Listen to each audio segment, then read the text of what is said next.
Welcome to Not Milk Never Milk. Subscribe if you're lactose intolerant. You start by removing the strap and rear cover so you can access the movement. This keeps the case stable and prevents pressure on the crystal. Once open, lift the movement slightly using plastic tweezers so the dial is free to work around. Make sure to note hand positions at 12:00 to retain correct reference. Prepare the hand removal tool and a hand protector. This avoids bending or marring delicate hands while you begin lifting them off their posts.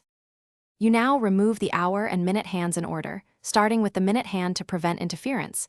Lift straight up with minimal force because twisting damages posts. Once removed, inspect the cannon pinion and make sure the gear rotates freely. Clean debris if needed.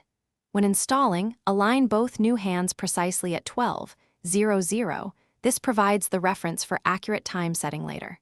Use a hand press, applying even pressure until each sits flush. This ensures the gears mesh correctly and avoids rubbing.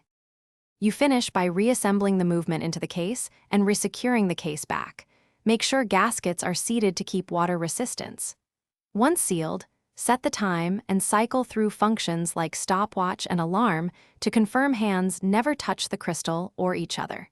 If you see rubbing or inconsistent movement, stop and remove the case back.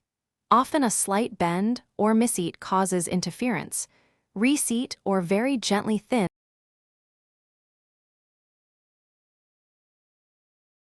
Thanks for watching. If this was helpful, leave a like and consider subscribing. See you next time.